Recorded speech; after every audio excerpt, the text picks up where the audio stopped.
السلام علیکم ورحمۃ اللہ وبرکاتہ۔ کیا ایک साधारण मच्छर दुनिया के सबसे ताकतवर बादशाह को रुला सकता है? नमरूद, जिसने खुद को खुदा घोषित कर दिया, आखिर कैसे बर्बाद हुआ?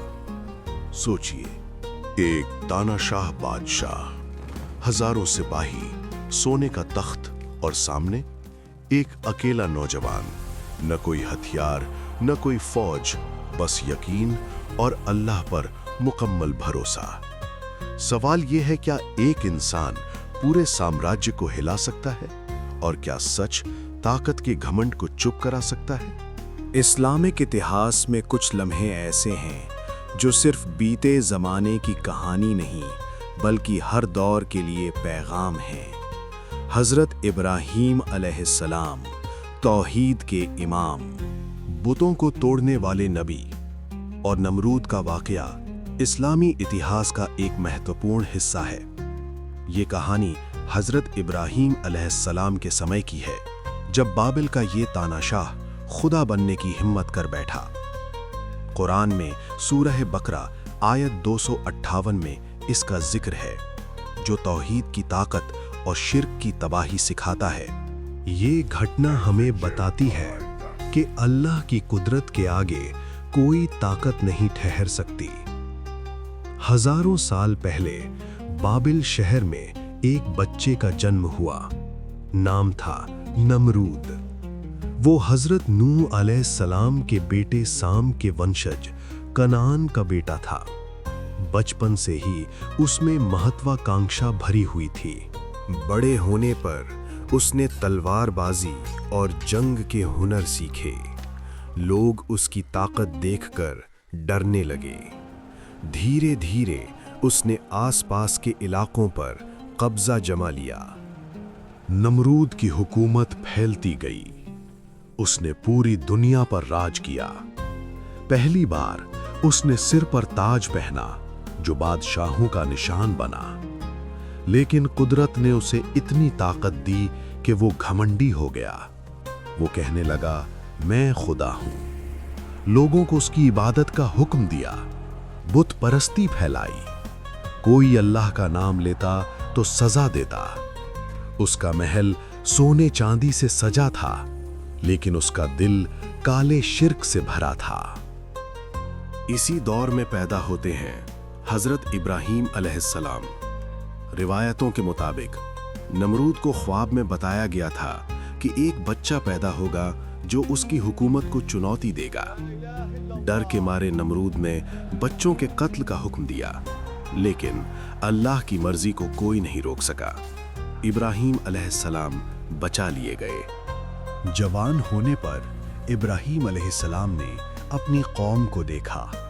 पत्थर के बुत, बेजान, ना सुनने की ताकत न जवाब देने की। इब्राहीम अलैहिस्सलाम का सवाल गूंजता है, ये जिनकी तुम इबादत करते हो, क्या ये तुम्हें फायदा या नुकसान पहुंचा सकते हैं? खामोशी। अल्लाह ने उन्हें नबी बनाया। उन्होंने लोगों को बुत परस्ती छोड़कर एक अल्लाह की इबादत की दावत दी। नमरूद को खबर लगी। गुस्से में बोला, ये कौन है जो मेरी सत्ता को चुनौती देता है? उसने हजरत इब्राहीम को दरबार बुलाया। सस्पेंस भरी हवा में बहस शुरू हुई। दरबार में नमरूद ने पूछा, तेरा रब कौन है? हजरत इब्राहीम ने जवाब दिया, मेरा रब वो है जो जिंदा करता है और मारता है। नमरूद ने दो बंदियों को लाकर एक को छोड़ा, दूसरे को मारा। बोला, देख, मैं भी जिंदा करता हूं और मारता हूं।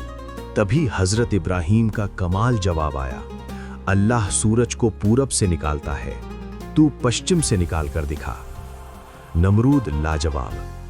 पूरा दरबार सन्नाटे में डूब गया। नमरूद का घमंड टूटा, लेकिन वो मान न सका। गुस्से में हजरत इब्राहीम को आग में जलाने का हुक्म दिया। इतनी बड़ी आग जलाई गई कि हवा भी जलने लगी।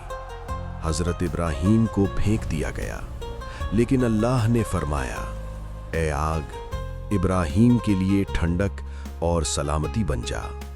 वे सुरक्षित निकले। नमरूद हक्का बक्का। लोगों का ईमान डगमगाने लगा, लेकिन वो और क्रूर हो गया। समय बीता, नमरूद ने अल्लाह को ही चुनौती दी। बोला, मैं तेरे साथ जंग लड़ूंगा। फरिश्ता आया, कहा, अपनी फौज इकट्ठी कर।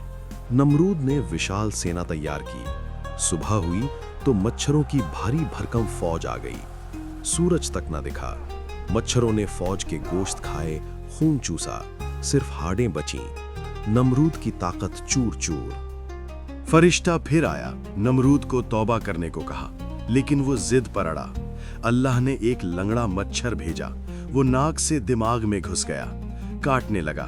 दर्द असहनीय। नमरूद चिल्लाया, सिर दीवार से ठोकने लगा। डंडे से मारता तो रुकता, रुकता तो फिर काटता। डॉक्टर आए, कुछ न कर सके। दिन रात तड़पता रहा नमरूद। महल में चीखें गूंजी। जो खुदा बनना चाहता था वो एक मच्छर से हार गया। उसकी हुकूमत ढहने लगी, लोग भागने लगे। ताकत का नशा उतर गया। अंत में वही मच्छर ने दिमाग खा लिया। नमरूद की मौत हो गई।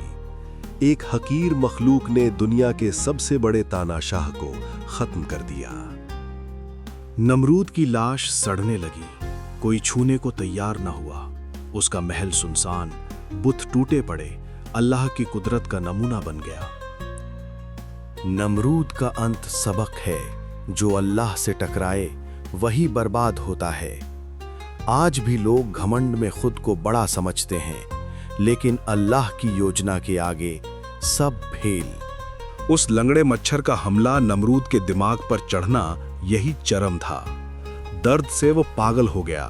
मारो इसे चिल्लाता, लेकिन हर कोशिश नाकाम। अल्लाह ने दिखा दिया, सबसे कमजोर चीज सबसे ताकतवर बना सकती है। नमरूद की चीखें आज भी गूंजती प्रतीत होती हैं। आखिरकार मौत ने गले लगा लिया। यह अल्लाह की सबसे बड़ी निशानी थी। आग से सुरक्षित रहना हजरत इब्राहीम अलैहिस्सलाम के लिए अल्लाह की एक बड़ी कुदरत थी। नमरूद मुंह देखता रह गया और उसकी बादशाहत की नींव हिल गई। इतना बड़ा चमत्कार देखने के बाद भी बहुत से लोगों ने ईमान नहीं लाया। इस पर हजरत इब्राहीम अलैहिस्सलाम अत्यंत गमगीन हो गए। फिर हजरत इब्राहीम अलैहिस्सलाम, उनकी पत्नी हजरत सारा अलैहिस्सलाम और उनके भतीजे हजरत लूत अलैहिस्सलाम ने बाबिल को छोड़कर फिलिस्तीन की ओर हिजरत कर ली। नमरूद का वाकया सिखाता है कि घमंड और शिर्क का अंत तबाही है। अल्लाह ही असली कुदरत है। आज के दौर में भी जब लोग दौलत ताकत में खुद को भूल जाते हैं, ये कहानी याद दिलाती है, तौहीद पर चलो, जिद ना ठानो, अल्लाह से डरो, तौबा करो। ये कहानी सिर्फ इतिहास नहीं, ये पैगाम है। हक हमेशा अकेला होता है, लेकिन मजबूत होता है। बातिल कितना भी ताकतवर क्यों ना हो, सच के सामने टिक नहीं सकता। अल्लाह पर मुकम्मल भरोसा इंसान को बेखौफ बना देता है। आज के दौर में भी जब सच कहना मुश्किल हो, हजरत इब्राहीम अलैहिस्सलाम हमें हिम्मत सिखाते हैं। एक इंसान भी अगर अल्लाह के साथ हो तो पूरी दुनिया का सामना कर सकता है। अगर आपको इस वीडियो से फायदा मिला हो तो लाइक करें, कमेंट करें, दूसरों तक शेयर करें और चैनल को सब्सक्राइब करें। अल्लाह आपको इसका सवाब दे।